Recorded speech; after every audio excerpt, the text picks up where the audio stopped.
श्रीगणेशाय नमः। अथ श्री महाकालस्तोत्रम्। दृष्ट्वा देवं महाकालं कालिकांगं महाप्रभुं भार्गवः पतितो भूमौ दण्डवत्सुरपूजिते। भार्गव उवाच कलयन्तकालाग्निसमानभासं चतुर्भुजं कालिकयोपजुष्टं कपलखड्वाङ्गवराभयाढ्यकरं महाकालमनन्तमीडे। नमः परमरूपाय परामलस्वरूपिणे नियतिप्राप्तदेहाय तत्त्वरूपाय ते नमः। नमः परमरूपाय परमार्थैकरूपिणे वियन्माया स्वरूपाय भैरवाय नमोऽस्तुते। ॐ नमः परमेशाय परतत्त्वार्थदर्शिणे वियन्मायाध्यधीशाय दिविचित्राय सम्भवे।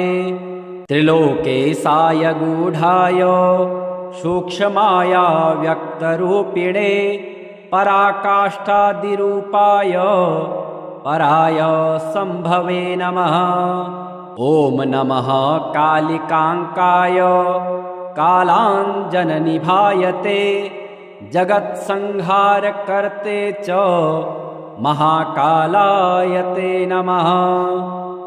नमः उग्राय देवाय भीमाय भयदायिने महाभयविनाशाय सृष्टिसंहारकारिणे। नमः परापरानन्द स्वरूपाय महात्मने परप्रकाशरूपाय प्रकाशानां प्रकाशिने। ॐ नमो ध्यानगम्याय योगिहृत्पद्मवासिने वेदतन्त्रार्थगम्याय वेदतन्त्रार्थदर्शिने। वेदागमपरामर्श परमानन्ददायिने तन्त्रवेदान्तवेद्याय सम्भवे विभवे नमः। धियां प्रचोदकं यत्तु परमं ज्योतिरुत्तमं तत्प्रेरकाय देवाय परं ज्योतिषे नमः। गुणाश्रयाय देवाय निर्गुणाय कपर्दिने अतिस्थूलाय देवाय यतिसूक्ष्माय ते नमः।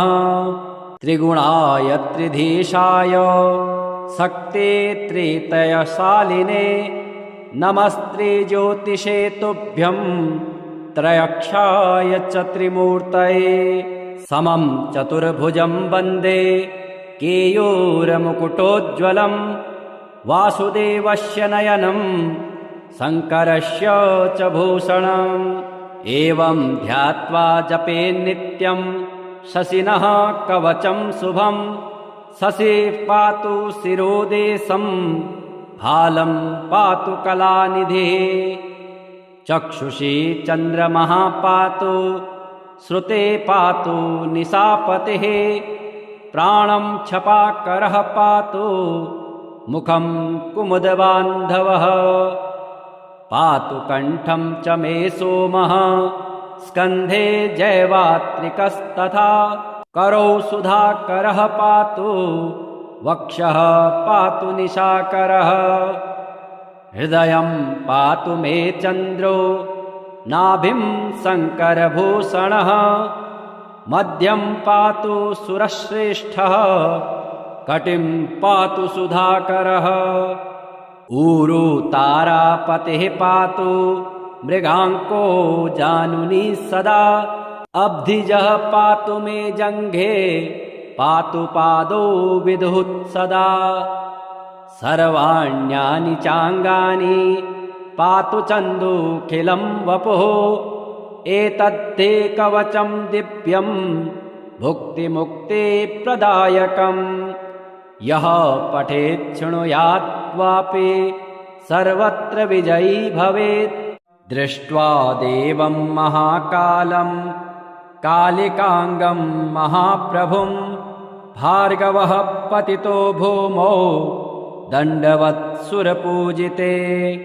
भार्गव उवाच कलयन्तकालाग्निसमानभासं चतुर्भुजं कालिकयोपजुष्टं कपलखड्वाङ्गवराभयाढ्यकरं महाकालमनन्तमीडे। नमः परमरूपाय परामलस्वरूपिणे नियतिप्राप्तदेहाय तत्त्वरूपाय ते नमः। नमः परमरूपाय परमार्थैकरूपिणे वियन्मायास्वरूपाय भैरवाय नमोऽस्तुते। ॐ नमः परमेशाय परतत्त्वार्थदर्शिणे वियन्मायाध्यधीशाय दिविचित्राय सम्भवे। त्रिलोकेशाय गूढाय सूक्ष्माया व्यक्तरूपिणे पराकाष्ठादिरूपाय पराय सम्भवे नमः। ॐ नमः कालिकाङ्काय कालाञ्जननिभायते जगत्संहारकर्ते च महाकालाय ते नमः। नम उग्राय देवाय भीमाय भयदायिने महाभयविनाशाय सृष्टिसंहारकारिणे। नमः परापरानन्द स्वरूपाय महात्मने परप्रकाशरूपाय प्रकाशानां प्रकाशिने। ॐ नमो ध्यानगम्याय योगिहृत्पद्मवासिने वेदतन्त्रार्थगम्याय वेदतन्त्रार्थदर्शिने। वेदागमपरामर्श परमानन्ददायिने तन्त्रवेदान्तवेद्याय सम्भवे विभवे नमः। धियां प्रचोदकं यत्तु परमं ज्योतिरुत्तमं तत्प्रेरकाय देवाय परं ज्योतिषे नमः। गुणाश्रयाय देवाय निर्गुणाय कपर्दिने अतिस्थूलाय देवाय यतिसूक्ष्माय ते नमः। त्रिगुणाय त्रिधीशाय शक्ते त्रितयशालिने नमस्त्रिज्योतिषे तुभ्यं त्रयक्षाय च त्रिमूर्तये। समं चतुर्भुजं वन्दे केयूरमुकुटोज्ज्वलं वासुदेवस्य नयनं शङ्करस्य च भूषणम्। एवं ध्यात्वा जपेन्नित्यं शशिनः कवचं शुभं शशिः पातु शिरोदेशं भालं पातु कलानिधिः। चक्षुषी चन्द्रमः पातु श्रुते पातु निशापतिः प्राणं छपाकरः पातु मुखं कुमुदबान्धवः। पातु कण्ठं च मे सोमः स्कन्धे जैवात्रिकस्तथा करौ सुधाकरः पातु वक्षः पातु निशाकरः। हृदयं पातु मे चन्द्रो नाभिं शङ्करभूषणः मध्यं पातु सुरश्रेष्ठः कटिं पातु सुधाकरः। ऊरू तारापतिः पातु मृगाङ्को जानुनी सदा अब्धिजः पातु मे जङ्घे पातु पादौ विदुः सदा। सर्वाण्यानि चाङ्गानि पातु चन्दूखिलं वपुः एतद्धे कवचं दिव्यं भुक्तिमुक्तिप्रदायकम्। यः पठेत् शृणुयात् वापि सर्वत्र विजयी भवेत्। दृष्ट्वा देवं महाकालं कालिकांगं महाप्रभुं भार्गवः पतितो भूमौ दण्डवत्सुरपूजिते।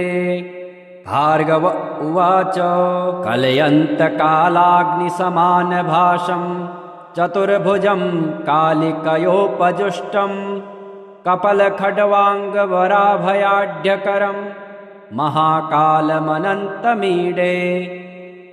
नमः परमरूपाय परामलस्वरूपिणे नियतिप्राप्तदेहाय तत्त्वरूपाय ते नमः।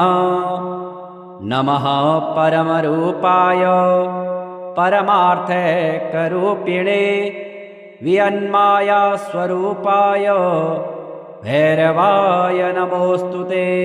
ॐ नमः परमेशाय परतत्त्वार्थदर्शिणे वियन्मायाध्यधीशाय दिविचित्राय सम्भवे।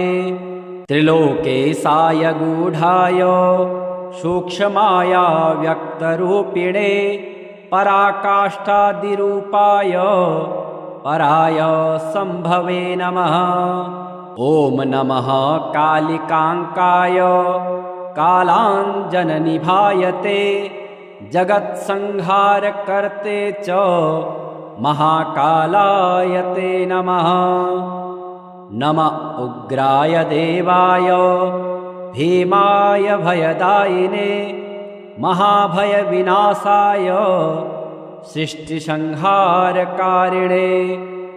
नमः परापरानन्द स्वरूपाय महात्मने परप्रकाशरूपाय प्रकाशानां प्रकाशिने। ॐ नमो ध्यानगम्याय योगिहृत्पद्मवासिने वेदतन्त्रार्थगम्याय वेदतन्त्रार्थदर्शिने। वेदागमपरामर्श परमानन्ददायिने तन्त्रवेदान्तवेद्याय सम्भवे विभवे नमः। धियां प्रचोदकं यत्तु परमं ज्योतिरुत्तमं तत्प्रेरकाय देवाय परं ज्योतिषे नमः। गुणाश्रयाय देवाय निर्गुणाय कपर्दिने अतिस्थूलाय देवाय यतिसूक्ष्माय ते नमः। त्रिगुणाय त्रिधीशाय शक्ति त्रितयशालिने नमस्त्रिज्योतिषे तुभ्यं त्रयक्षाय च त्रिमूर्तये। समं चतुर्भुजं वन्दे केयूरमुकुटोज्ज्वलं वासुदेवस्य नयनं शङ्करस्य च भूषणम्। एवं ध्यात्वा जपेन्नित्यं शशिनः कवचं शुभं शशिः पातु शिरोदेशं हालं पातु कलानिधिः। चक्षुषी चन्द्रमः पातु श्रुते पातु निशापतिः प्राणं छपाकरः पातु मुखं कुमुदबान्धवः। पातु कण्ठं च मे सोमः स्कन्धे जयवात्रिकस्तथा करौ सुधाकरः पातु वक्षः पातु निशाकरः। हृदयं पातु मे चन्द्रो नाभिं शङ्करभूषणः मध्यं पातु सुरश्रेष्ठः कटिं पातु सुधाकरः। ऊरु तारापतिः पातु मृगाङ्को जानुनी सदा अब्धिजः पातु मे जङ्घे पातु पादौ विदुः सदा। सर्वाण्यानि चाङ्गानि पातु चन्दुखिलं वपुः एतद्धे कवचं दिव्यं भुक्तिमुक्तिप्रदायकम्। यः पठेत् शृणुयात् वापि सर्वत्र विजयी भवेत्। दृष्ट्वा देवं महाकालं कालिकांगं महाप्रभुं भार्गवः पतितो भूमौ दण्डवत्सुरपूजिते।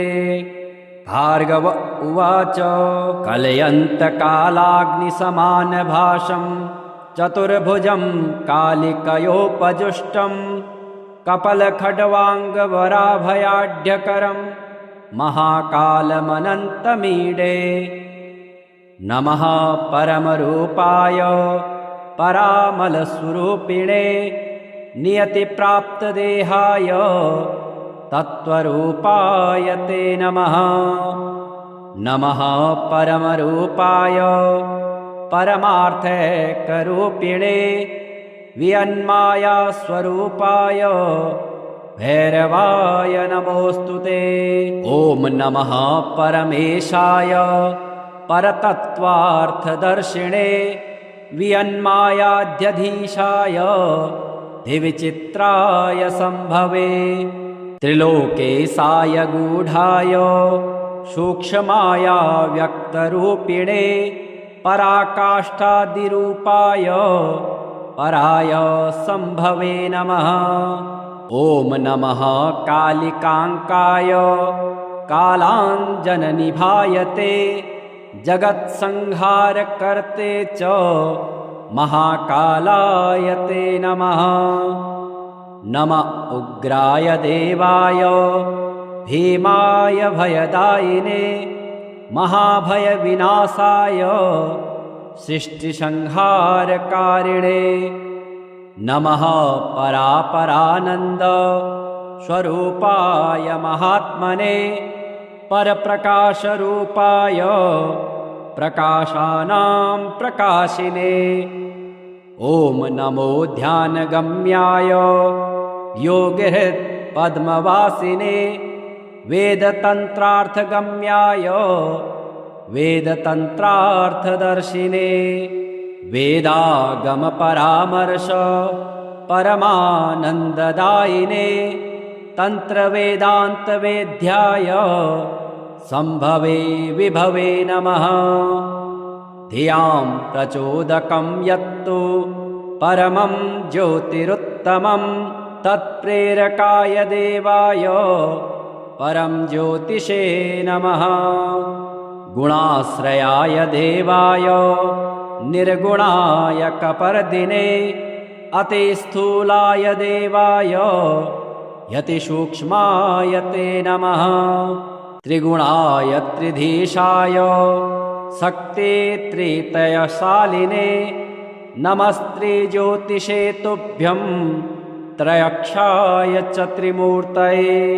समं चतुर्भुजं वन्दे केयूरमुकुटोज्ज्वलं वासुदेवस्य नयनं शङ्करस्य च भूषणम्। एवं ध्यात्वा जपेन्नित्यं शशिनः कवचं शुभं शशिः पातु शिरोदेशं हालं पातु कलानिधिः। चक्षुषी चन्द्रमः पातु श्रुते पातु निशापतिः प्राणं छपाकरः पातु मुखं कुमुदबान्धवः।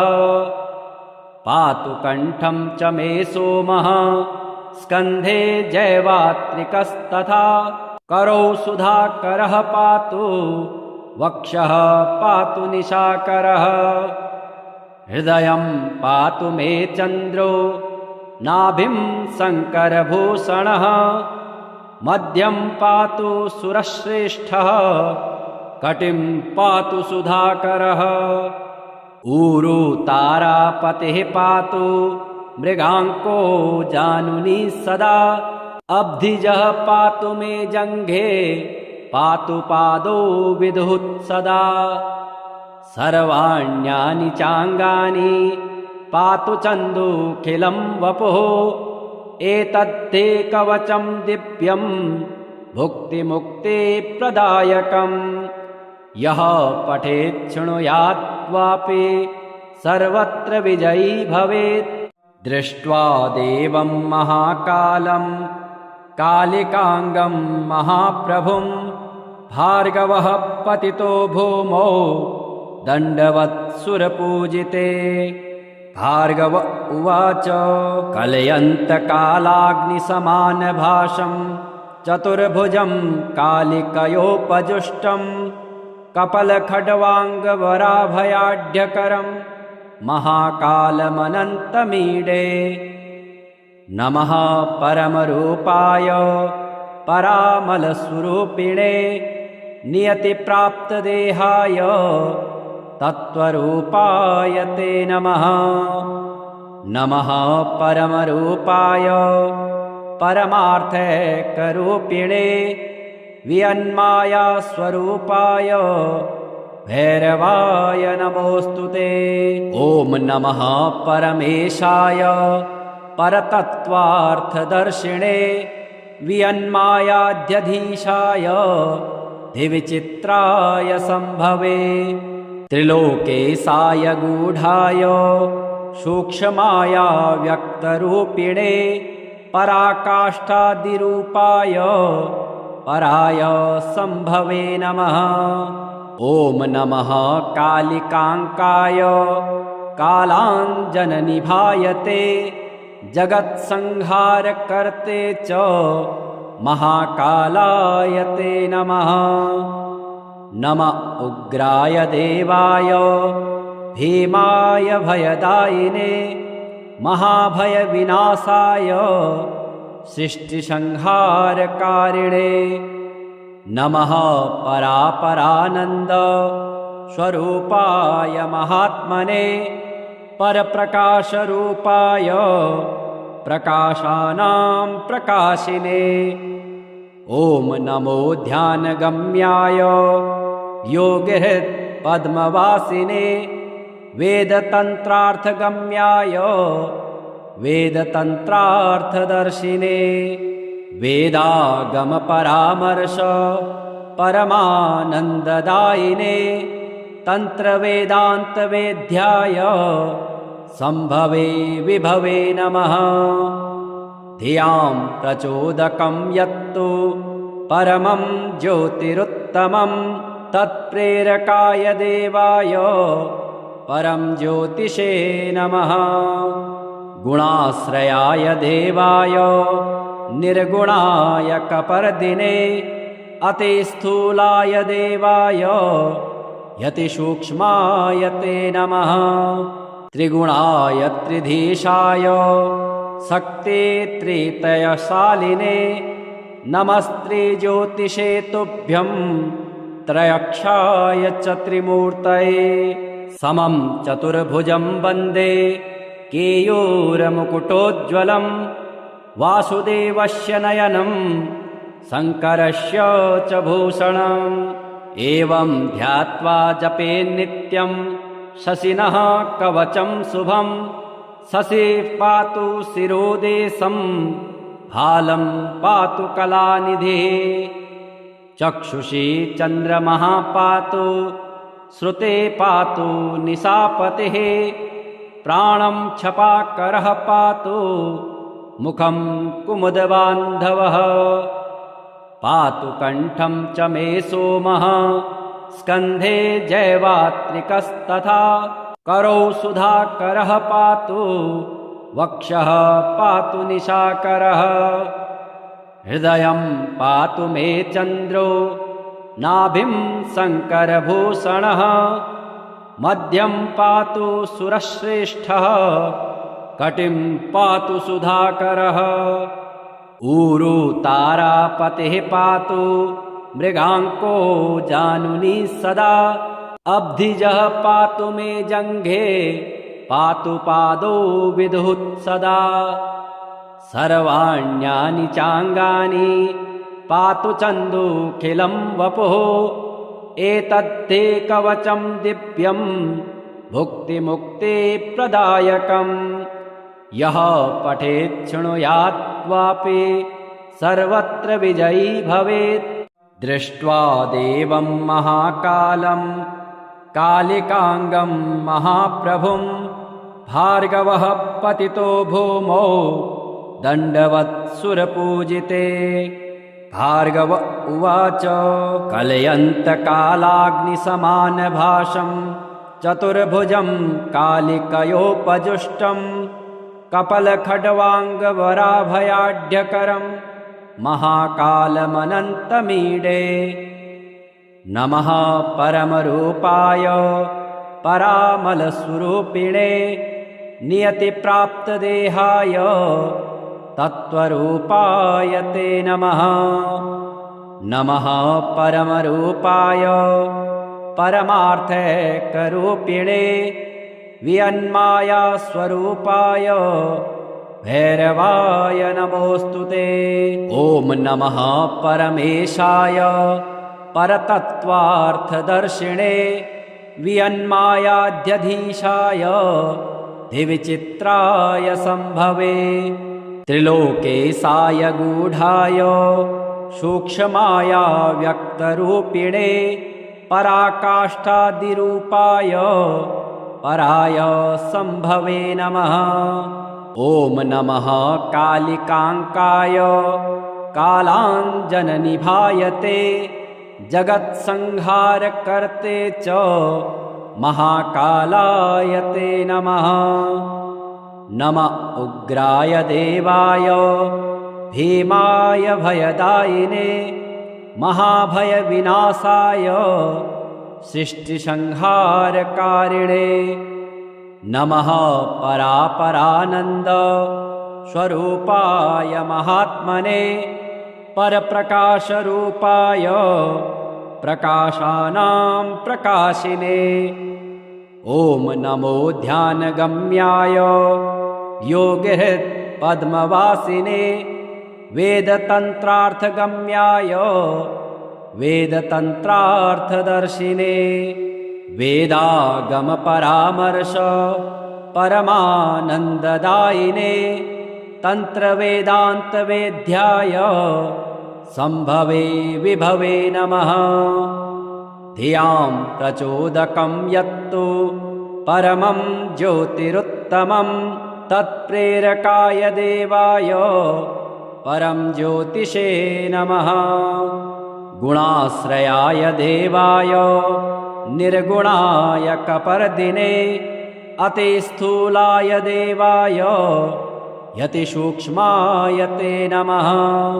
त्रिगुणाय त्रिधीशाय शक्ति त्रितयशालिने नमस्त्रिज्योतिषे तुभ्यं त्रयक्षाय च त्रिमूर्तये समं चतुर्भुजं वन्दे केयूरमुकुटोज्ज्वलं वासुदेवस्य नयनं शङ्करस्य च भूषणम्।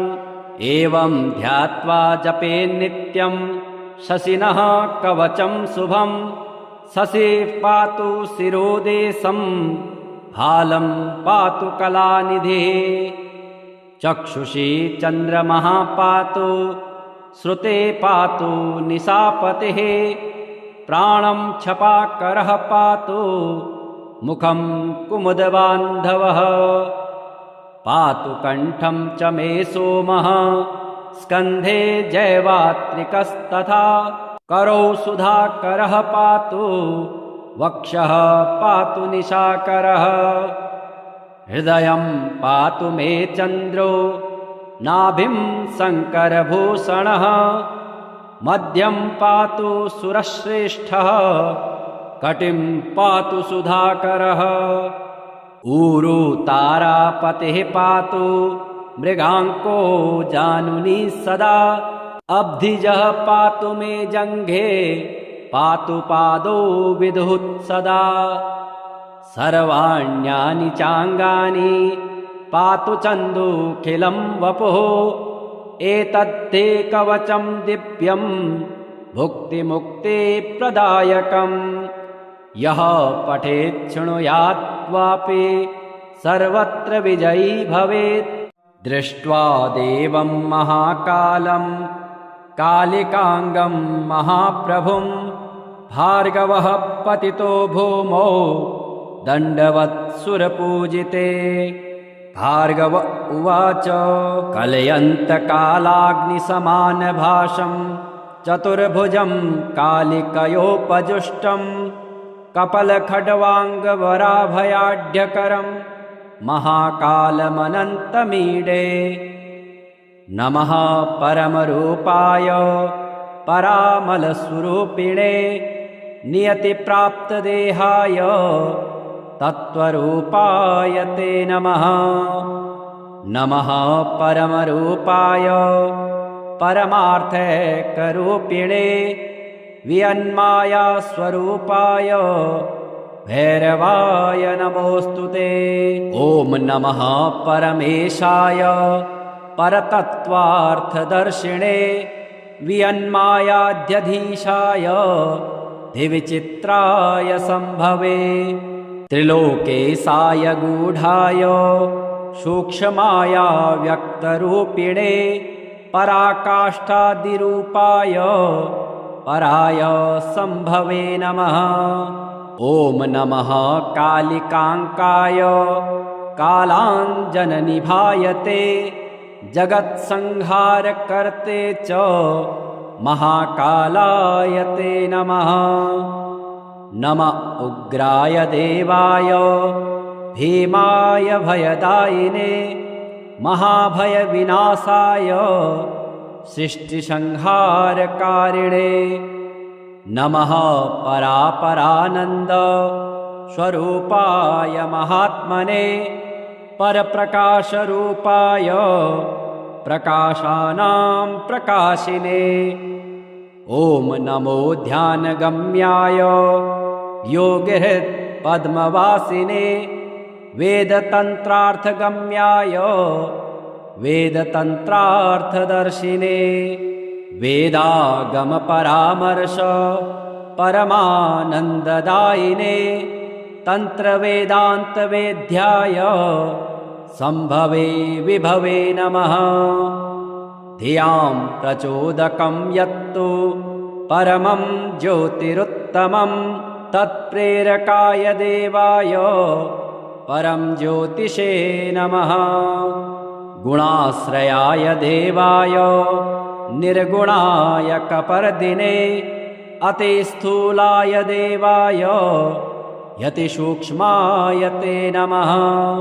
त्रिगुणाय त्रिधीशाय शक्ते त्रितयशालिने नमस्त्रिज्योतिषे तुभ्यं त्रयक्षाय च त्रिमूर्तये।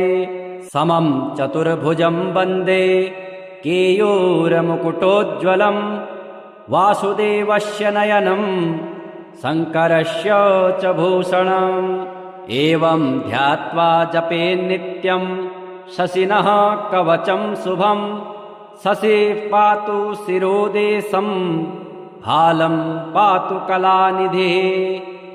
चक्षुषी चन्द्रमः पातु श्रुते पातु निशापतिः प्राणं छपाकरः पातु मुखं कुमुदबान्धवः। पातु कण्ठं च मे सोमः स्कन्धे जैवात्रिकस्तथा करौ सुधाकरः पातु वक्षः पातु निशाकरः। हृदयं पातु मे चन्द्रो नाभिं शङ्करभूषणः मध्यं पातु सुरश्रेष्ठः कटिं पातु सुधाकरः। ऊरू तारापतिः पातु मृगाङ्को जानुनी सदा अब्धिजः पातु मे जङ्घे पातु पादौ विदुः सदा। सर्वाण्यानि चाङ्गानि पातु चन्दुखिलं वपुः एतद्धे कवचं दिव्यं भुक्तिमुक्तिप्रदायकम्। यः पठेत् शृणुयात् वापि सर्वत्र विजयी भवेत्